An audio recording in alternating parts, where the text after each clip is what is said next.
And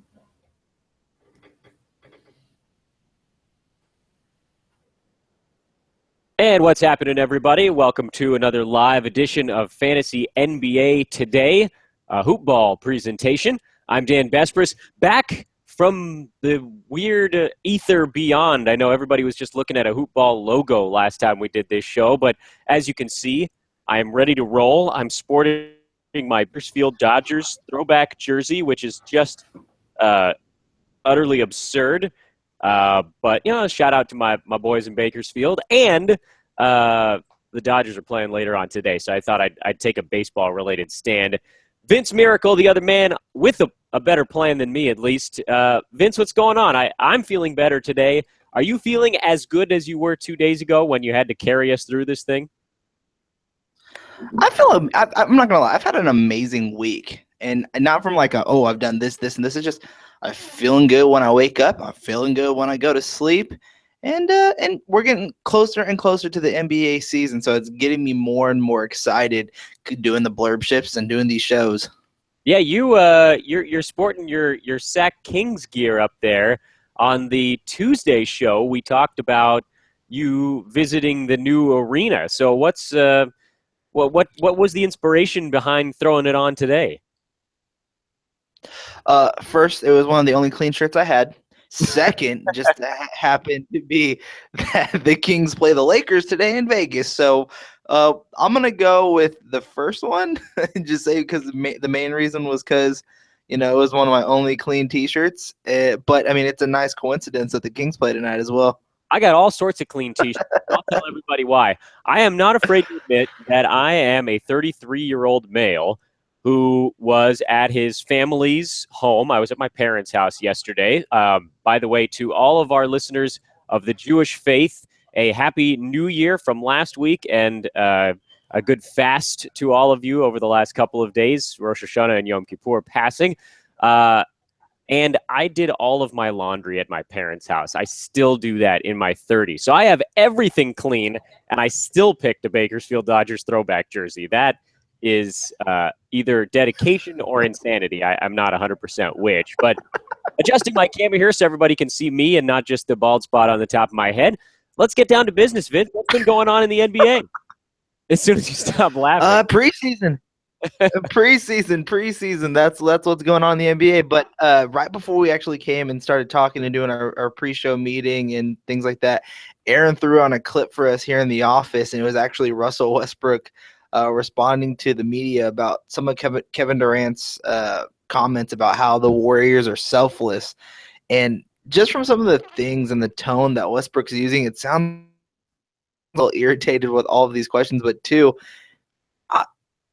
there's something brewing over there in OKC. Like, that's going to be such a fun game to watch, OKC versus the Warriors. I just cannot wait for that game.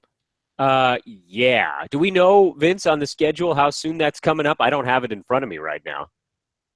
I don't have it in front of me right now, but as soon as you start going down some stuff, I bet you I can find it for you really fast. Tell you what, let's get right into the mock draft unless you've got other big news to go over. I think, by the way, we were going to, let me put off the mock draft for about 2 minutes. We really haven't had a chance, Vince, to talk about the Gordon Hayward news. Obviously, that injury is a significant one to a guy that was going to go in the relatively early rounds. You'd probably think first 4 or 5 rounds of most fantasy drafts, but he broke a finger, and he's expected to be out for 4 to 6 weeks. Now, we had to do a little bit of quick math, Vince. The NBA season starts in 2 weeks, which means that anywhere from 2 weeks to about a month of the NBA season, he's probably going to be on the shelf. How far does that move him down your board, Vince? Because for me, in a Roto league, that probably only takes him down, for me, maybe about 1 round. It's not a huge deal in my estimation. And in a head-to-head league, I'm not sure I drop him at all because all you have to do is kind of hold steady for a couple of head-to-head weeks. You're probably not going to lose completely with one guy out. You might lose a category. You can kind of brave and weather that storm. So for me, that's my quick look at it. I think he should be okay. It was on his left hand, I believe, which is his non-shooting hand, although he does do a lot of dribbling with the left. But I figure if he's back after a month, you still get a pretty darn good season out of the kid, and I don't drop him very far. I don't drop him at all. I mean, I'm a huge fan of what Gordon Hayward can do in head-to-head leagues, especially if your team has an IR spot, maybe in like a big money league maybe probably in a very big money league. You probably want to fade away from him, and mainly just due to all injuries, because those first weeks, Aaron said it on our night show, that those first few couple games can be very crucial for you, leading to the actual end of your season and in a big way, and things that you probably don't even really notice about. But I think Gordon Hayward in a normal 9-cat head-to-head league or a 12-team head-to-head league, I don't move him down at all. I mean, the first 8 games, and especially, like I said, if your team has an IR spot, I mean, what we're talking about, I guess, is kind of pointless. But Gordon Hayward, I think, is still worthy of drafting in the early middle rounds of fantasy drafts. Yeah, so not a huge change there. I know that the gut reaction when you hear about a broken limb, whether it's a larger bone or a phalange, as it were, is to kind of drop guys and run for cover.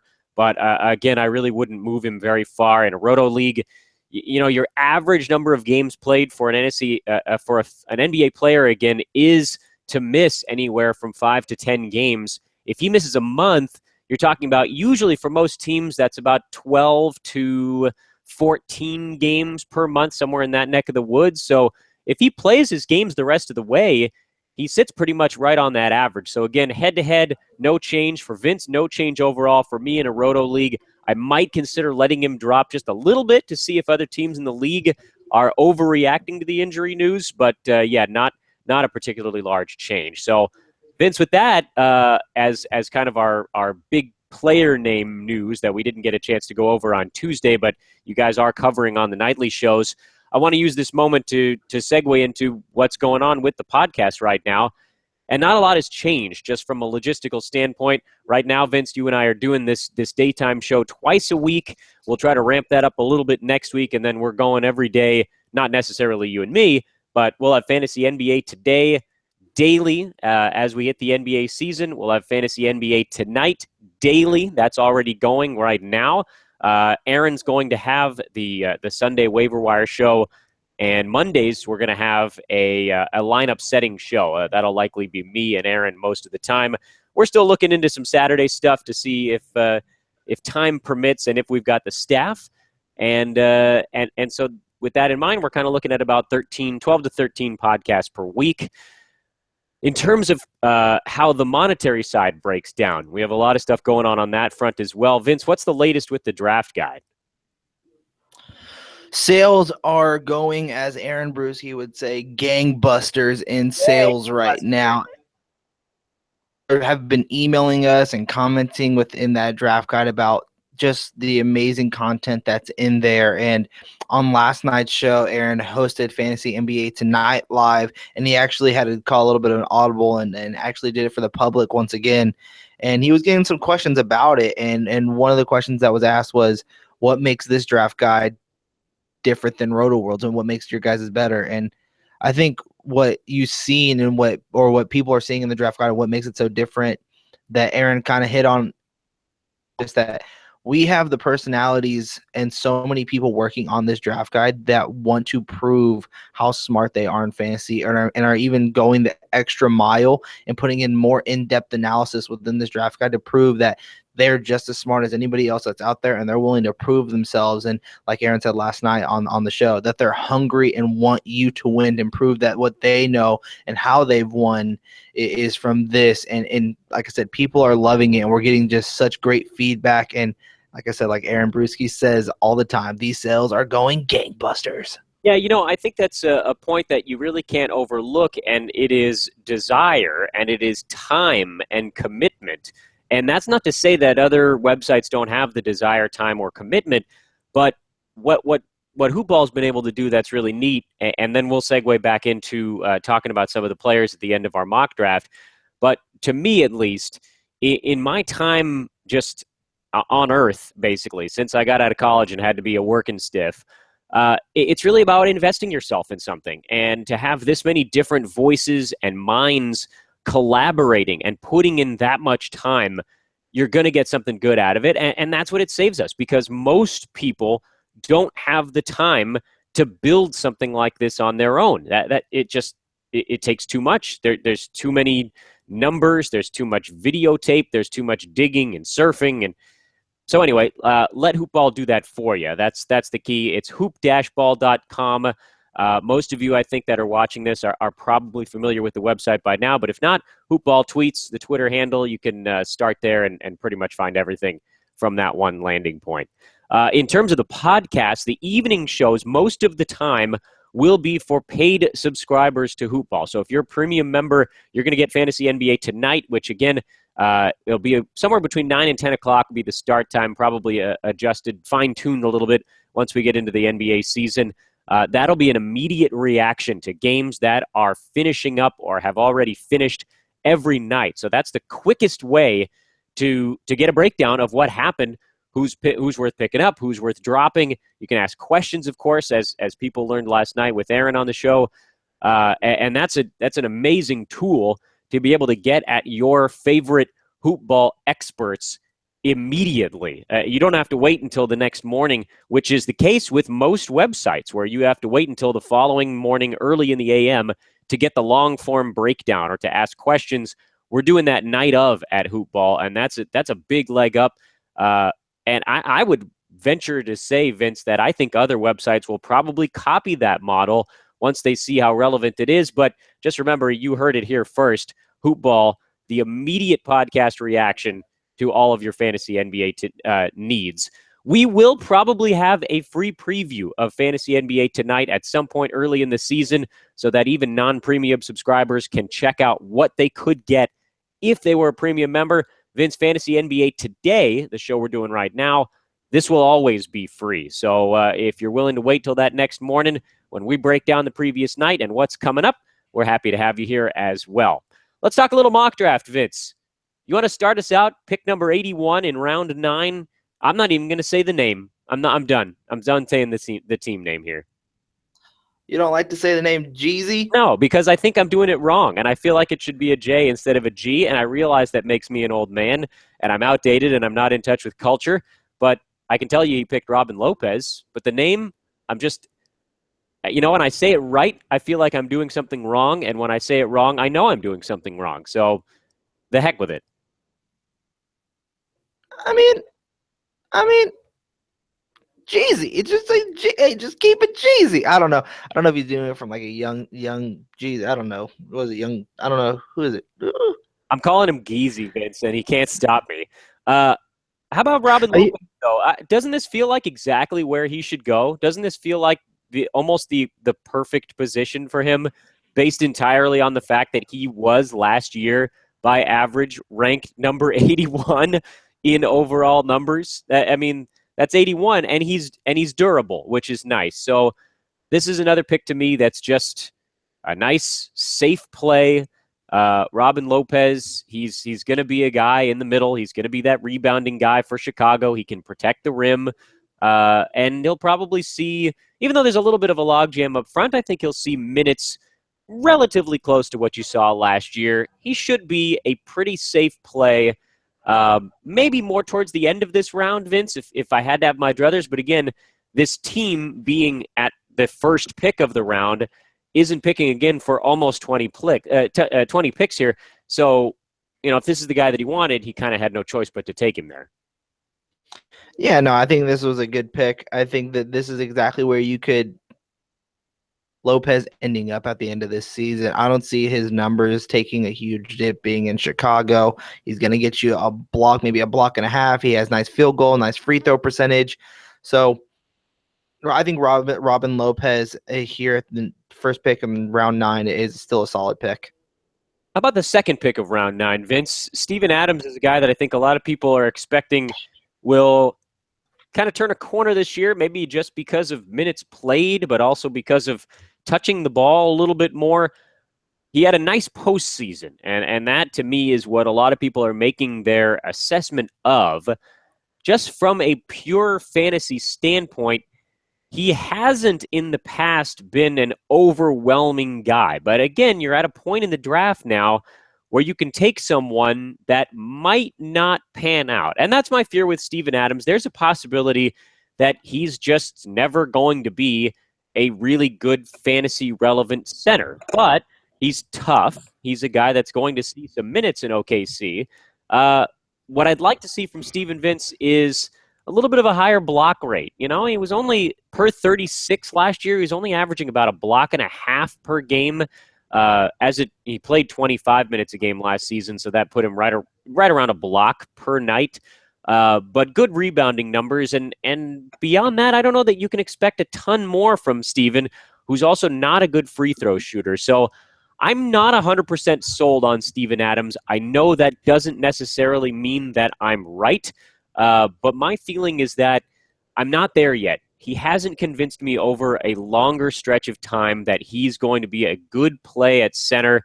I'm tempted to sort of take a wait-and-see approach with Steven, and if that means that he comes off the board in the 9th round and I don't get him, I'm okay with that. But frankly, as I look towards the rest of this round, Vince, and even into the next round a little bit, I'm seeing other guys that I feel more confident in putting on my fantasy team. There's a lot of hype behind him right now. I mean, after that postseason, the things that people think he can do, being maybe more involved in the offense, maybe with the driving kick or the drive and pass to him in the low post, with guys like Victor Oladipo and Russell Westbrook driving down to the basket, is going to be something that will help him. But I don't know. I mean, I'm hoping to see where possibly you can see him have a Robin Lopez type of year where he can get you a block and nice field goal percentage. But you're right, he doesn't shoot free throws very well, and really what to expect from Steven Adams. I really do think that this pick was very early for me. You like you said, you can go down the list here, and when we go down to round 9 and 10, there's other players that I would stack Steven Adams and then selecting him right in this 9th round. Yeah, I guess this is a spot where maybe if you're lacking a center, that's where you could kind of reach and grab him, because there really aren't that many left behind Steven Adams. But I'm actually scrolling way down the list right now, and I'm looking at round 11 in our mock draft, which we may not even end up covering on this show, Vince. And I'm seeing one, maybe two centers drafted there that I probably would have taken ahead of Steven Adams. Round 12, I'm seeing another one that potentially you could still grab.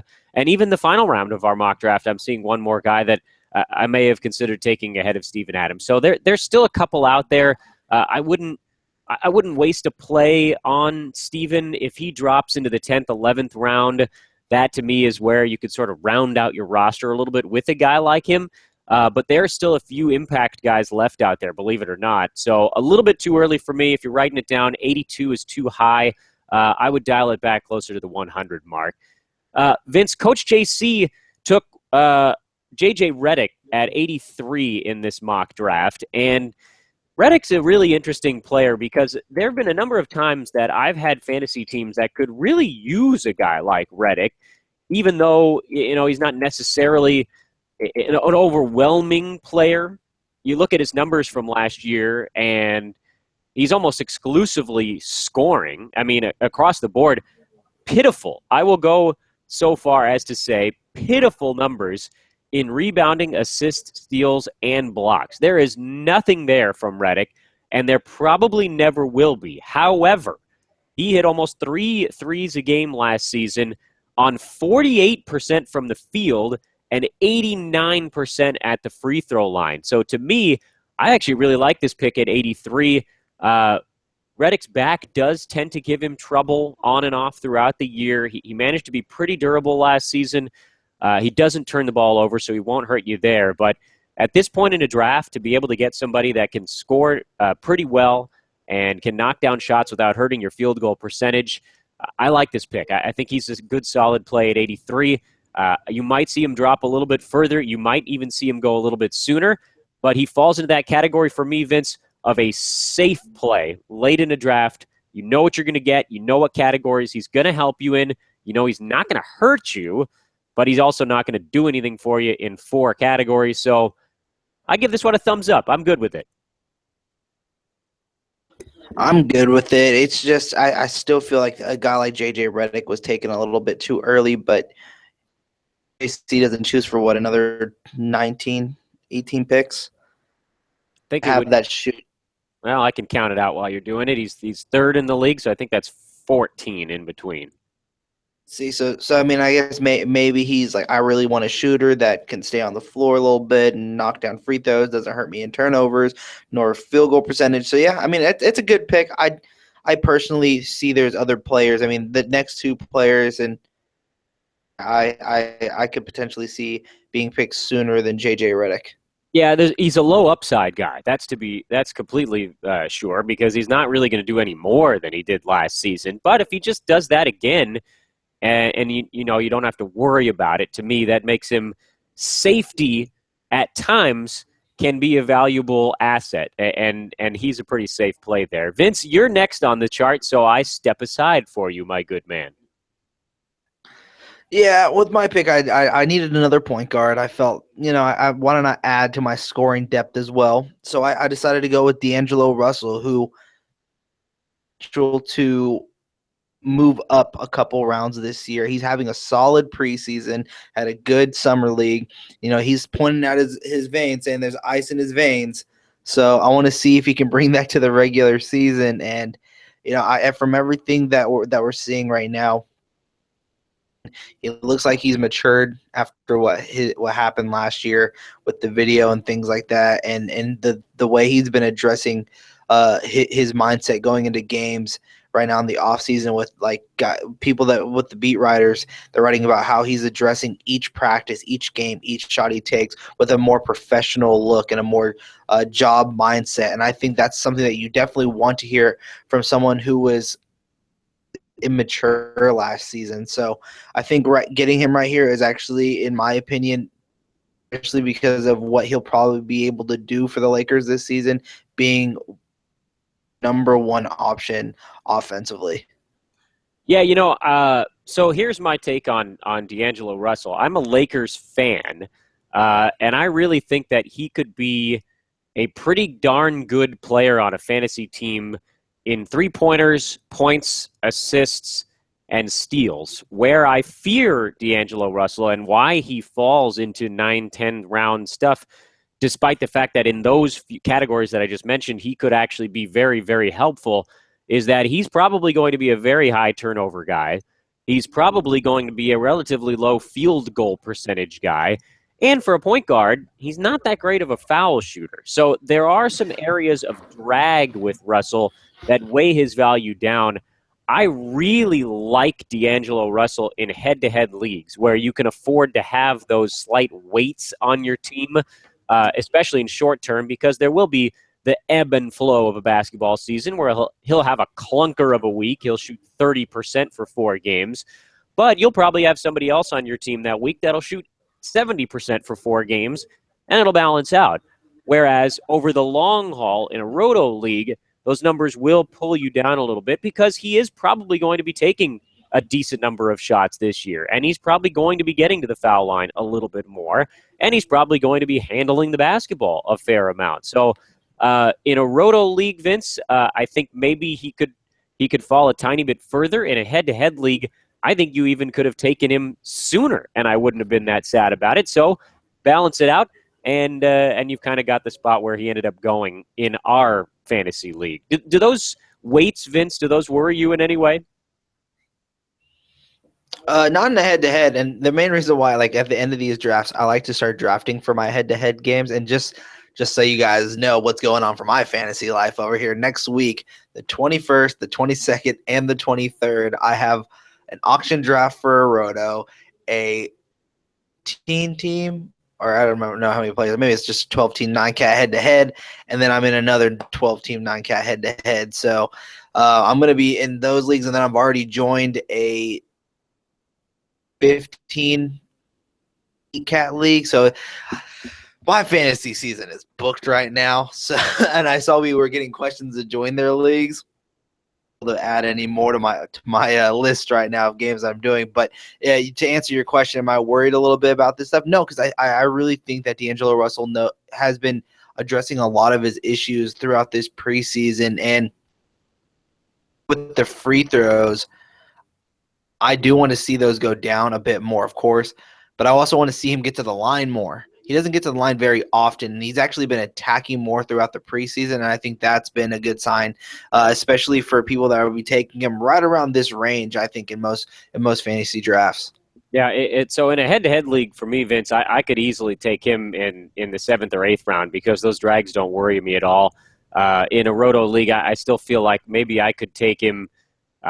This is 84th pick, maybe in the 90s a little bit, although the upside is so high with someone like Vince. It's almost like the opposite, Vince, of the previous pick. J.J. Redick, there's the bottom and the top for him are very close to one another. And with Russell, there's more downside, but there's more upside. He's volatile. He is electric. He's dynamic. And you could end up with a 4th or 5th round guy if he can address some of those percentage issues, efficiency stuff. But if he becomes a big weight in those categories, then he could fall just a little bit further. Robert at 85, to me, I like this pick. Rodney Hood, Vince, who's a guy that really turned it on in the second half last year and just became an incredible asset. Now, there was a little bit more room for him last year in that Utah had a number of guys out. Does that impact things much? I don't think so. I think he played so well that he pretty much played his way into a nice chunk of minutes almost regardless of what's going on. And heck, Vince, Gordon Hayward's out now, so minutes are there. This is a nice 3-and-D kind of guy, although you could probably play him at the shooting guard more often. Decent steals numbers, solid outside shooting, good free throw shooter. I really like this pick at 85.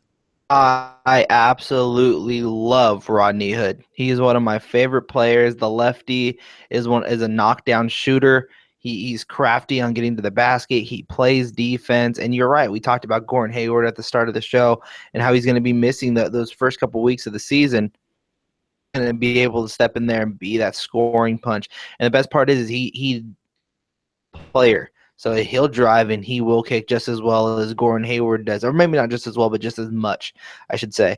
And so I think Rodney Hood at this part of the draft is a very solid pick. I'm 100% on board with that. Nicely done there to Team Robert. Sean took Kentavious Caldwell-Pope, who's a guy that, Vince, I admit, I've looked at Caldwell-Pope in fantasy leagues so many times to see if I want to trade for him, and I always convince myself that I don't, but he's not that dissimilar from some of the other guys we just talked about in that he plays big minutes for Detroit, so he's out there on the floor. He doesn't turn the ball over. He doesn't shoot the ball all that well because a lot of his looks come from outside, but a 3.5 per ball game, 14.5 points, 4 boards, a steal and a half, good foul shooter. There isn't a ton to dislike with Kentavious, so to me, he kind of falls again into that relatively safe play spot here in this 9th round. So, I'm fine with him going around this spot. I just want to see the steals go up. He's supposed to be this 3-and-D guy, and it's just the numbers aren't there for where he can be like. I mean, he's a good maybe like reality defender, and that's true, but the stats aren't there. I want to see him do more on the defensive end. So, at the threes, I expect to actually take a step up this season, and with out for a little bit more and Ish Smith being there, I think you're actually going to see Caldwell-Pope actually touch the ball a little bit more, and I think that'll be good for him. I just want to see those defensive. I want to see the steals number up. I want to see him maybe try and get closer to a 6 of a block and see those numbers kind of start trending up a little bit. Yeah, I mean, if you're thinking about could his numbers go up just from a volume standpoint, he really couldn't be on the floor any more than he was. He played almost 37 minutes per ball game last year, which is an exorbitantly high number. But yeah, Vince, he just sort of needs to be a little bit more involved, and it needs to translate to fantasy a little bit better. But again, as we look at the players in this part of the draft in the 80 to 100 range. If you can get somebody that is going to be on the floor for almost 40 minutes a night and will hit 40 in competitive ball games and will make some threes and will get you a steal or two and will hit his free throws, I think it's a job well done. So I have no problem with it. If you want to wait on him, that's fine, because at this point, again, this sort of 20-player chunk could really be reordered in about 1,000 different ways. I don't know that you can necessarily say at 86 he will be gone. He could last to 100 in your draft, or he could be gone the first pick of this chunk. So if you got a play to make, and if it's a guy that you kind of need to put on your team, then yeah, you grab him in this area, or you wait till the next round. But to me, that's kind of a coin flip. Here's kind of a question mark, Vince. Gurman took Chandler Parsons at 87 in our fantasy draft. Parsons was never really quite right last year. By the end of the season, he was number 89 in the league by average, and number 126 by total, again, just because of time missed. When he's healthy, he is a guy that can actually be a really interesting fantasy player, and was not apparently all that helpful as a reality player on the Dallas Mavericks last season. He moves to a Memphis team now that, well, you know, they've remade things just a little bit over there, but he slots in with a couple of familiar names. A team that in the past has done it with hard-nosed defense, and Chandler Parsons is known more for his ability to dress himself than for his hard-nosed D. So I'm a little bit mixed on this one, Vince. I'm not sold on Chandler, but decent field goal percentage because he can be a slasher and he will knock down some threes. So if he can get his steals back up over one a ball game, could he end up being one of the steals of our draft? Am I crazy to suggest that this is a guy that people are just sort of soured on from last year that could end up being pretty decent? You got that stamp button ready, Dan? You think so? Are you that afraid of him? I'm not a huge fan of what Chandler Parsons.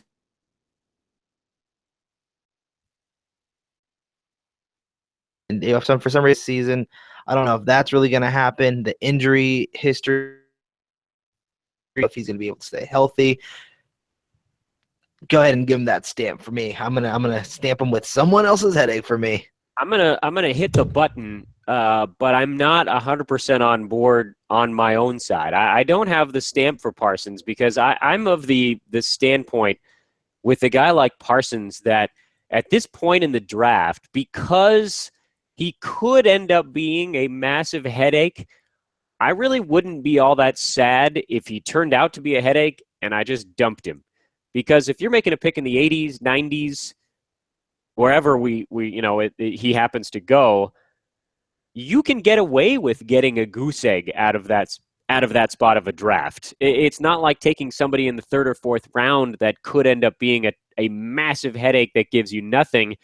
If Parsons doesn't play one game this year and you drafted him at 87, you can still make up for that. You know, a ninth round pick is not a throwaway pick. They're still good guys to have at this point, but it's not make or break. So to me, I love the fact that he was, to some degree, a bit of a disaster last year. He didn't give teams at all what they were hoping for, but a rebound year is, to me, very possible. So I don't have a problem with him getting snatched up relatively late in a draft, which to me, you're now at this point in kind of a relatively late spot. He is a well-rounded fantasy player. He is better in fantasy numbers than he is in real-life numbers. And if you kind of turn and you look back a couple of seasons, back when he was on a higher tempo offense and when he was actually healthy back in 2014 and 15, he ended the season with a 27-10 game with 2 3-pointers. He had a 22, 4, and 6 mixed in there. Last game of the year, he didn't shoot the ball very well, but he also hit a bunch of threes. So it's there. There is that ability in there. And, you know, he's not a great foul shooter, but he's always been pretty decent from the field. He shot 46% that season when he was heavily involved in the offense. I think he could kind of come out of nowhere a little bit here and give you like 15, 4, and 4. He's a good mover of the basketball at the small forward position as well. So I'm not saying go out and steal him. I'm not saying reach for Chandler Parsons. But if he drops to you in round 9, he's a guy that could, mind you, exceed what people are expecting because he was terrible last season. So I'm not going to stamp him. I think that there's a little bit of value to be had there.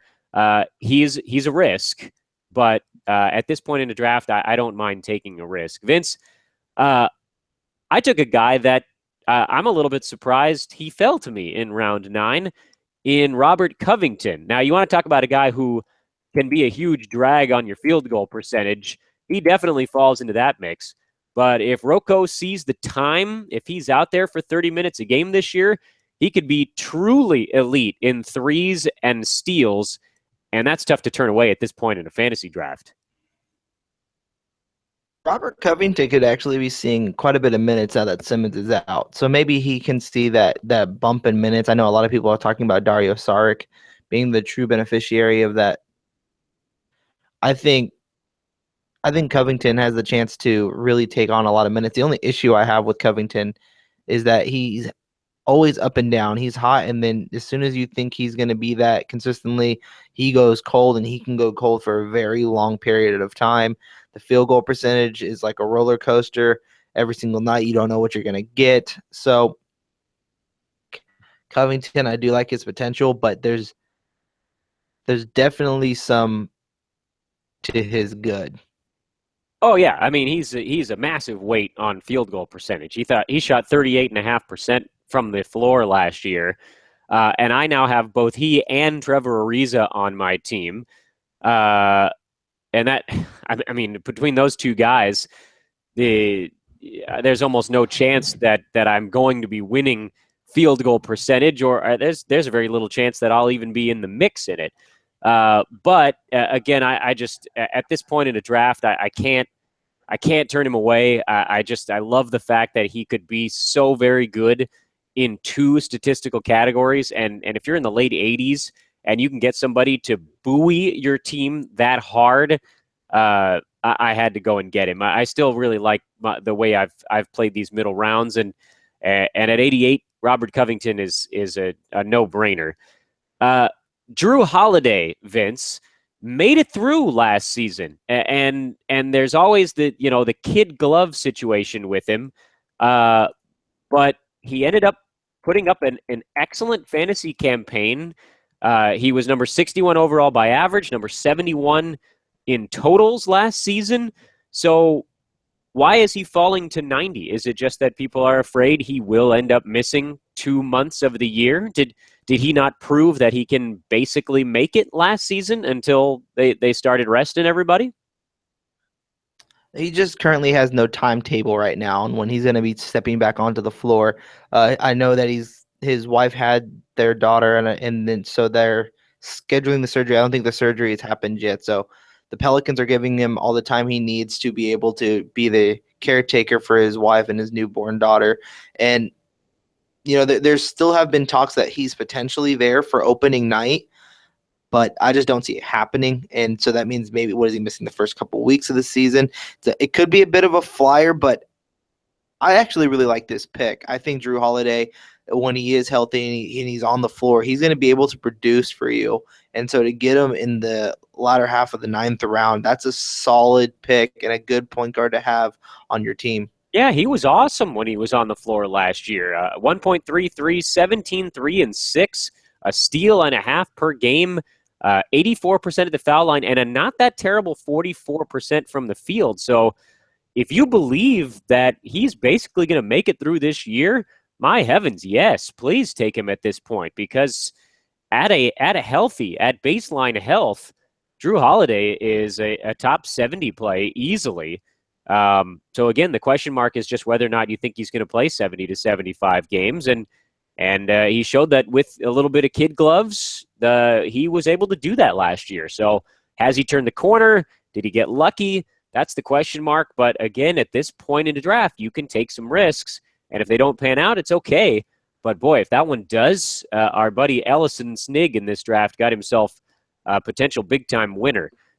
Daniel, last pick of the 9th round, Avery Bradley, who, boy, Vince, how many guys in this same round are we going to have that are all basically the same player?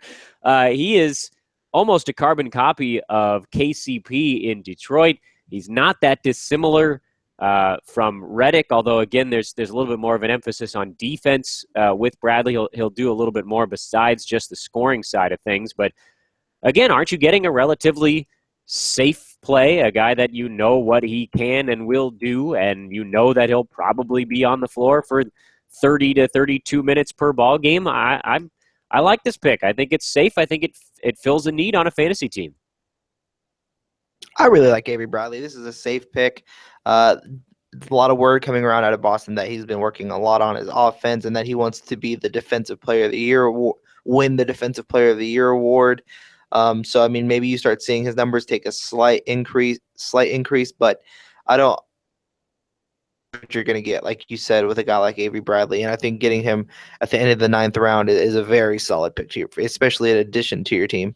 Yeah, he's one of those great, and he has point guard eligibility, by the way, guys in a fantasy league that does a ton of things relatively well and does not hurt you. And that's big, man. That's really important, especially in a roto league. Guys like Bradley have more value because they do fill those needs. And Avery's a better scorer than people give him credit for. He averaged 15 points a game last year, which, and I'm only looking at this because I brought up anybody named Bradley. Bradley Beal is sitting right next to him on my computer screen right now. He only averaged 2 points per game more than Avery Bradley last season, and he goes earlier than Avery in almost every fantasy draft. So Avery Bradley, to me, is probably the better play to have between those two Bradleys. I like this pick. I think Daniel got himself a steal in Avery at pick 90, and we turn the corner, and he has another play here, and this this is where he rolls the dice. So he takes the safe play at 90, he takes the risky play at 91 in the oft-injured Dwayne Wade. Now, Vince, I think that this could be a relatively polarizing play, but Dwayne Wade, if he can stay on the floor, he's better than 91. I think Daniel actually did a pretty nice job here at the turn of these two rounds.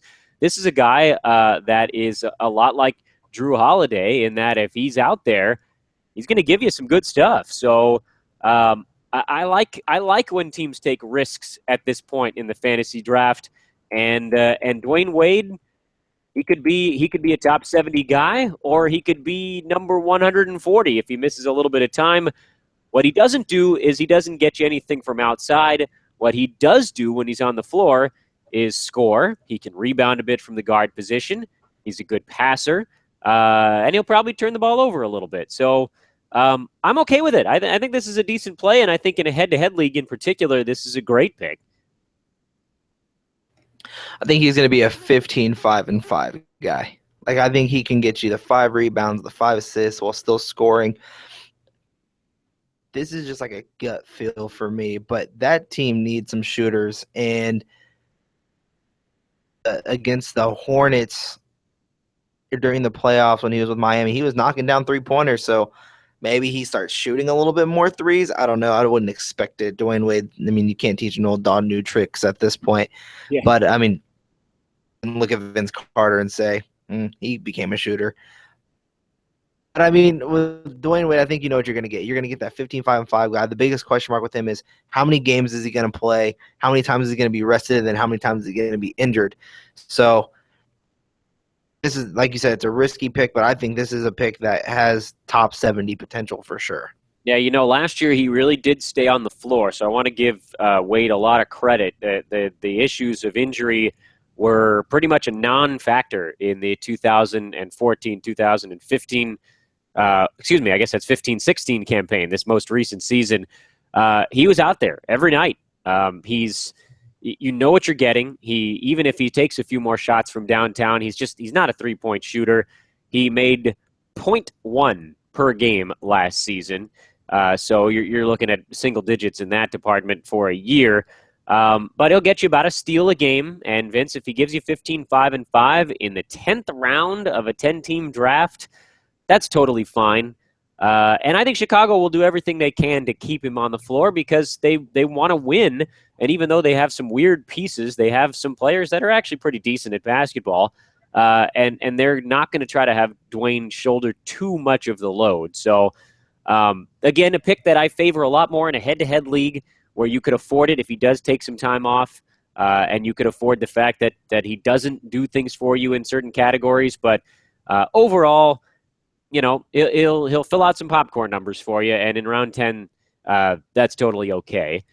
Now you move to a guy that had an abysmal first year with the Toronto Raptors, and that was DeMarre Carroll, who came in there and everybody was expecting really big things from him. He had a great 2014-15 campaign, and I'm saying the year that I mean to this time, rather than accidentally jumping too soon.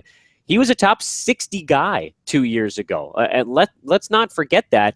1.7 threes, 13.5, and about a steal and a half per ball game 2 years ago. Last year, 11.5, a steal and a half per game. He still got you that. He still got you 1.8 threes, but he was awful from the field. He was not good from the foul line. He was injured. He just wasn't right. And with that in mind, I don't know that anybody expected me to say the following. I think this is a great pick at 92. He's a great bounce back candidate because you know what he can do when he's healthy. So to me, outstanding. He was the guy I was targeting, and instead, in the next pick in our fantasy mock draft, I actually took a guy that I think is going to be pretty similar to DeMarre Carroll in Kent Bazemore. But to me, Vince, you could talk about both of these picks together. I would happily take either one of these guys in the 10th round. I love them both. Giving him the stamp. He can't stay healthy. I like DeMarre Carroll's game. I like what he can bring to be the comeback player of the year, or whatever that they still do in the NBA. But I don't know if how good those knees are anymore. Are those knees that bad? Because when he's playing, he can get you a steal and a half, knock down a 3-point. He gives you the Wesley Johnson line. He's those type of players, the Danny Greens of types of players. But the knees are bad on DeMarre Carroll. So I'm stamping him with that at least this year. So you can go ahead and push the button, or I'm going to make the sound effect again. All right, I'll push the button for you. There you go. I hope you're happy. I'm happy. I'm extremely happy. I am not pushing the button. I am not happy because he does tend to miss about 10 games per year. Last year, he missed 56 actually, if you want to get specific, which is a massive issue. But I don't see that being the case again this year. When he actually got back on the floor last season, or when he was on there either early or very late, he averaged 30 minutes per game. He shot 39% from downtown. The stuff that he missed was actually around the basket. He didn't have his explosiveness, and he didn't trust himself. So I'm not afraid, actually. I think that some of that was rust coming off. I think that DeMarre Carroll, in everything except those near the bucket numbers, was almost the same. I think he's a great candidate to be a bounce back guy this year. And the only reason that his value this last season was off from his value the previous season was that he couldn't make anything around the hoop. His field goal percentage dropped from 49 to 39. That's a big difference, but everything else was almost exactly the same. So I think that he could be a very interesting player. Again, 2 years ago, he was a top 60 guy. I don't know if that's exactly what you can expect, if indeed there is a little bit of a lack of explosiveness, but to me, he should outperform this spot, the early 90s. That being said, I think in my next pick, as we mentioned with Kent Bazemore, you got a guy that maybe you could trust a little bit better. So, Vince, do you like this pick better than the last one? Are you more of a Baze fan? I love Bazemore. I think he's going to be a very good player this year. And I think you picking him up continues your solid middle rounds of your draft and made for a pretty good team that just unfortunately lost in our poll. So don't worry, guys. You guys' impression will be coming at the end of this show. And we do see your guys' questions in the live chat. So keep leaving your questions and we'll answer a few of them here at the end of the show. But yeah, I really like Kent Bazemore and what he can bring to a team. I think he's gonna. The 3-pointers are elite. You're going to be seeing him, I think, drive to the basket a little bit more with Dwight Howard there. You may see more assists. I actually really, really like Kent Bazemore, especially since I was hoping that he'd fall. But I still got a good guy. I still got a good guy when we get there. He wasn't getting past me, Vince. Don't hold your breath on that one. He is a sort of a safer iteration of the DeMare Carroll pick. He's a nice wing guy. You know what you're going to get. He's another guy that actually shoots the ball relatively well from downtown. He got, I think it was about a 3.5 last year. He's a decent foul shooter, which a lot of people don't realize, although he doesn't get to the line very often. But again, a little over 10 points, 5 boards, 2 assists, a steal and a half, not a ton of turnovers. He is another one of those not so flashy guys that fills out those needs. And these are the rounds where you can really start to get those guys. So maybe a reminder here at this point at 93, before we try to ramp up the speed a little bit here and get towards the end of the podcast.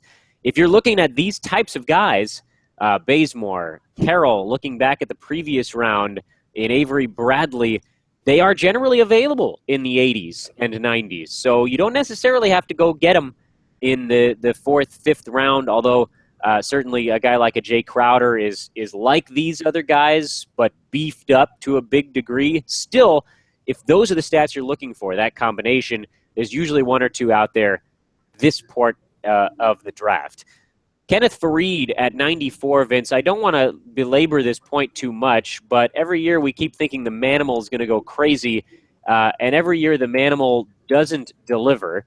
And I don't know. He actually is a guy that I might consider stamping with someone else's headache. Do I have you with, or are we opposite each other on this one? But Yay! I'm so happy. You gave me the permission on that one. So we're together. We've been fighting all show long, but we're together on this one. He's just not consistent enough. United, and it feels so good. It does. No, it feels good when we're actually getting along. No, but I'm not I'm not even 100% sure Faried's going to be the Manimal of Denver anymore. I don't know if he'll even be a Nugget for the entire season. So, yeah, I'm stamping him with it. I think if you're going to go for any of the big men going with Nurkic and you're going with Jokic. And I think that other than that the rest are late round guys that you're taking flyers on. You know what Faried can do when he's on the floor. He's going to be, 10 points, 10 rebounds, 14 points, 10 rebounds. He's a double-double guy, but he doesn't get you free throws. His percentage of the free throw line is terrible. He doesn't do much defensively.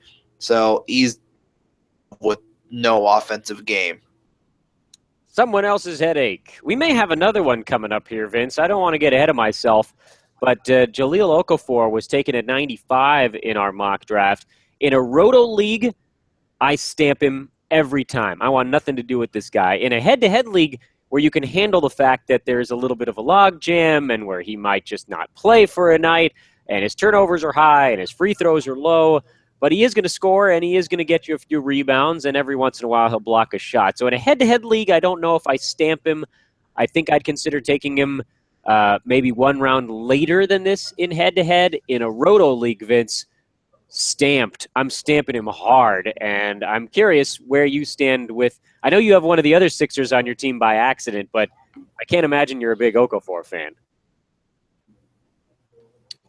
Hit that stamp once again. I'm going to town on the stamp on this episode. I've used it for quite a few players, but he doesn't do anything defensively. The injury, it could linger into the regular season, at least to the start of the regular season. So his status for opening night is actually in question. I choose a big man right now. I'm going with Dario and I'm going with Nerlens, and I actually happen to have Nerlens on my team. I think he's definitely going to be getting his 25, 28 minutes a game with Jahlil. I think Dario Saric is getting into his minutes. I don't know how many minutes Jahlil is going to be getting until one of those big men are moved. So him with someone else's headache, and that's That's what, the third time I've done it on this show. Sorry, guys, get used to it. I'm very critical if you don't play no defense. I think it might be the fourth time. You're ramping it up hard here, my friend. Well, okay. Here's another name that could scare people a little bit: Wesley Matthews, who was injured to start last year, but apparently he's Superman and he played at the beginning of the season. One thing that I want to remind people of: he was actually decent down the stretch last year. He wasn't great. He didn't blow the roof off of things. But he had a couple of stretches from about mid-March until the end of the year where he was averaging 5 3-pointers per game for a week. So there's still a little bit of that Wesley Matthews of old in there. There's a little wear and tear on the old fella because he has been such a warrior throughout his NBA career. So to me, I look at last year's numbers, Vince: 39% from the field, 2.5 threes per game, 12.5 points, 3 boards, 2 assists, a steal, and 1 turnover. And my expectation is that the field goal percentage number will come up a little bit. I don't think that you're going to see the steals that Wesley Matthews used to put up. I don't think the scoring is going to come up all that much. I think what you see with him year over year is that as he starts to feel a bit more healthy, you're going to see the efficiency improve a little bit. I know his hip is hurting him right now, but the Mavericks have called it precautionary, so I'm not that worried about it. I think that this is actually an okay pick at this point in a fantasy draft. I think that he's a guy that slid because of a tough 2015-16 season. I really wouldn't mind having him on my team. If he gets back even part way to where he used to be, you're looking at probably a top 80 guy. So I think a decent pick at 96. A little bit of a roll of the dice, but I'm okay with it. I love Wesley Matthews, actually, and I think this pick was super solid. I was debating between the two because I knew one of these guys, Danny Green, who is my pick, and we'll talk about him in just a second because I'm next. But Wesley Matthews, I knew I was going to be able to choose between one or the other, and I love what he's going to be able to bring this year. I think after now 1 year removed from that Achilles injury, he was able to stay on the floor last season for the majority of the season, at least. He's a knockdown 3-point shooter. Don't forget how he was leading the league in 3-pointers. He was battling with Stephen Curry in a season. That might change this year because of how many shooters are in Golden State, but he's one of the parts. He has a post game, and no one's even really talking about that. The health thing definitely is a scare, but he's a warrior, and I'm a huge fan of Wesley Matthews. I think he's in for what could be a potential top 75 season in fantasy. All right, so we're basically on the same page with that one. A guy that should bounce back a little bit. Vince, you had the next one. Go for it. Danny Green, he's the man. He had a bad year, and this is a steal because when he is on the floor and he is producing, he fills up every single category. And the ball over, but maybe one a game, maybe sometimes even less. So I love Danny Green with this pick. I think everyone's hating on him for what he did last season a little bit in a contract.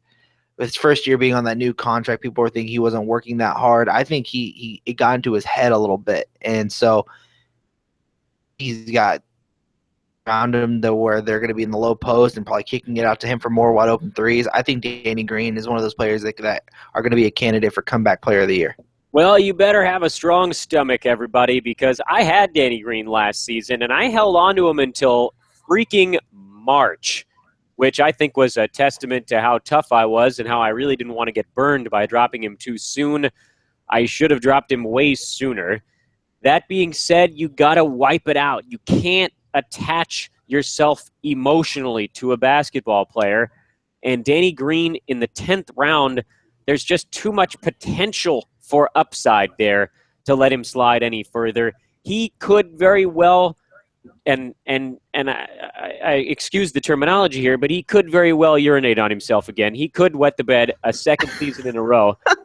But at this point, it sort of doesn't matter because he could be a top 30 guy when he's on. I mean, he is a big-time difference maker when he is right. Now, it's a big swing. He could be a top 200 guy, if he's not on.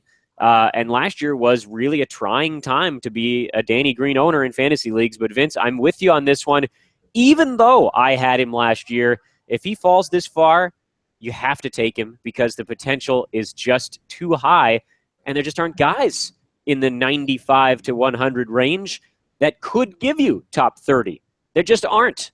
And he's one of those rare few that falls this far because nobody wants, and nobody can plug their nose tight enough to go grab him. So, I'm a big fan, and it could be awful. It could be nauseating again, but you have to do it, and I'm glad that you did. Julius Randle is the next pick in this one. He is points and he is rebounds. Vince, is he anything else? He's going to be the second offensive option for the Los Angeles Lakers. And then after that, I think it probably goes Luol Deng. He's points, he's rebounds, and he's good for a couple assists actually from a big man position. I think there's other players that you could have chose ahead of him. Guys like Monte Ellis, who will get. I don't know if we're going to be covering rounds 11 through. There's Monte Ellis. That's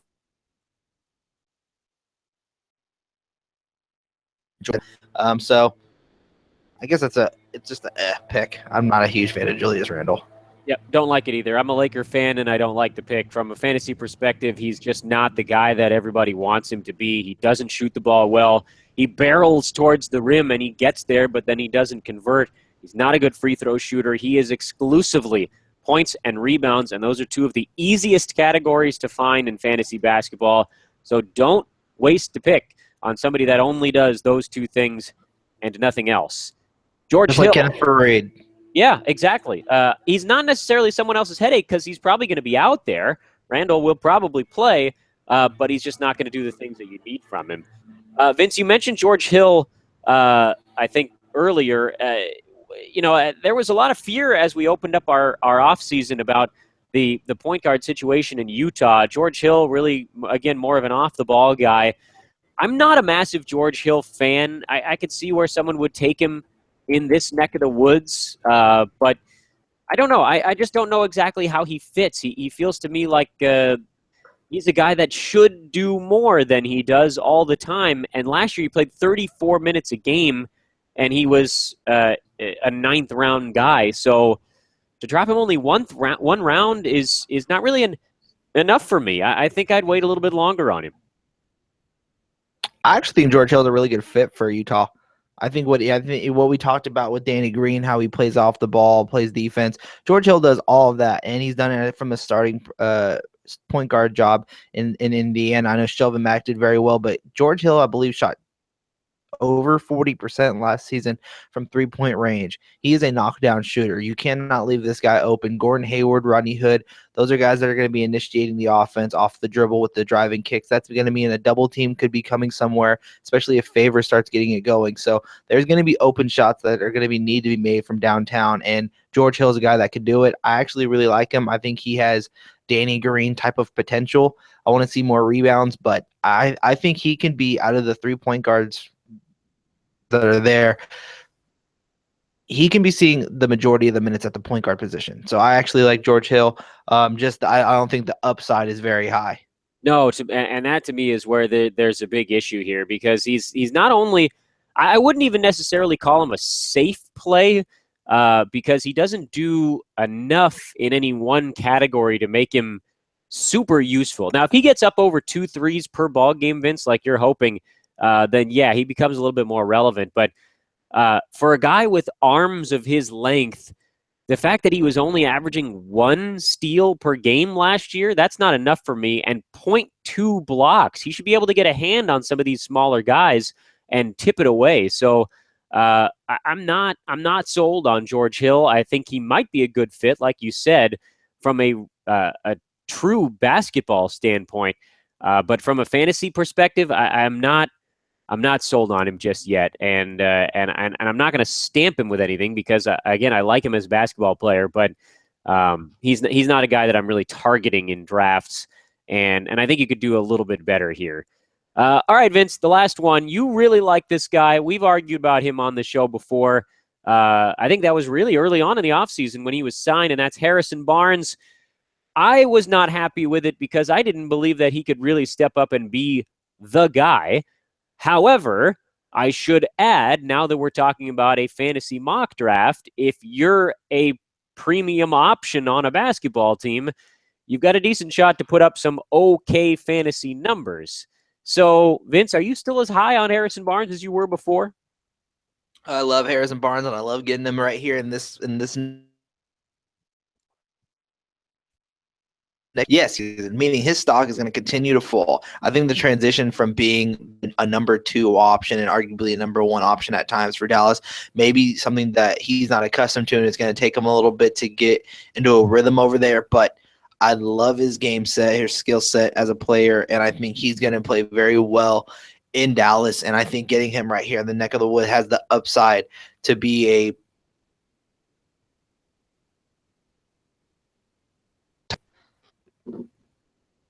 Vince, you cut out for just one moment there. Yeah, after the word upside.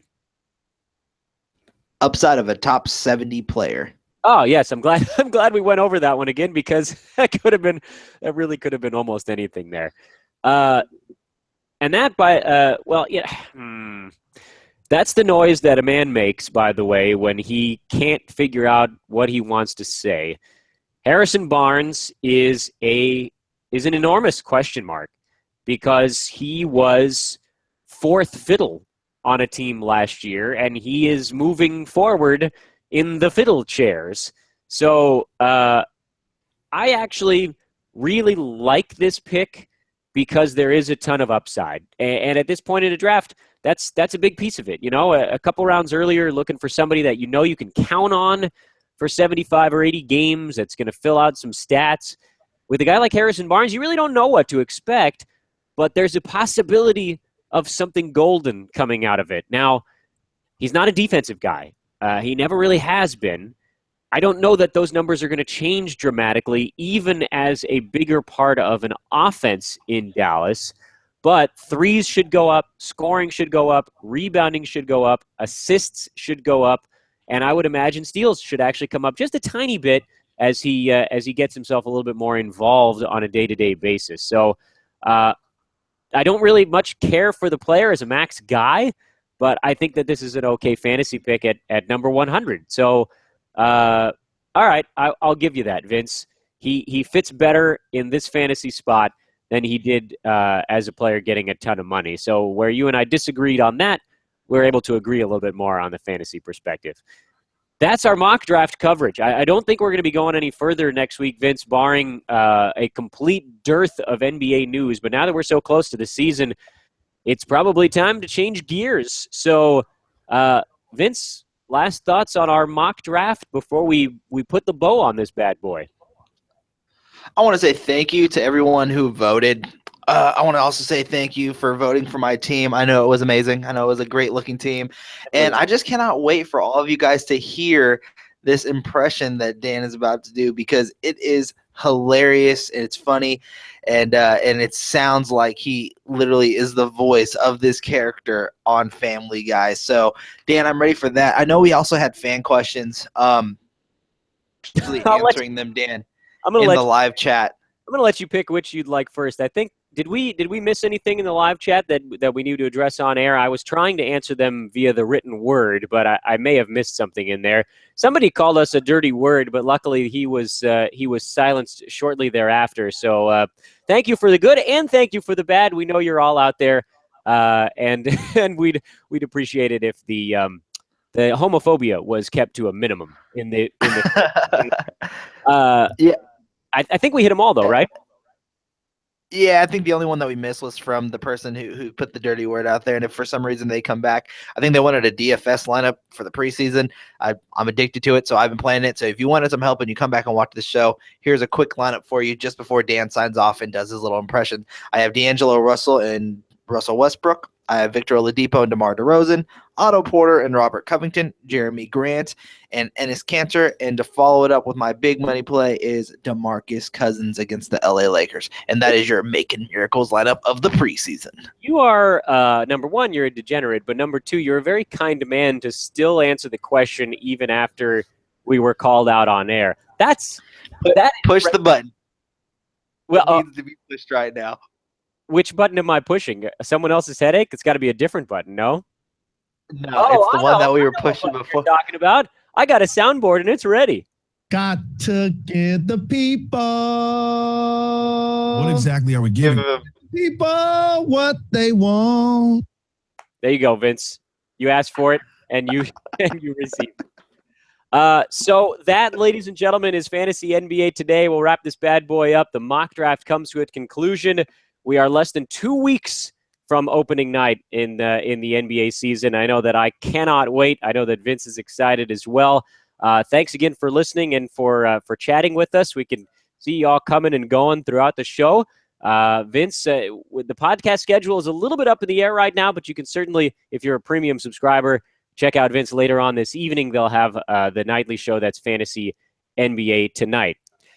And with that, I bid everybody adieu by reminding folks to head over to Twitter and follow Hoopball Tweets on Twitter. He's VM Center on Twitter, and I'm Dan Besbris. And if you get sweaty and want to take your shirt off, that'd be just fine. He's Vince. I'm Dan. Have a wonderful evening, everybody. I lost. I had to do it. So long. Oh, that was perfect.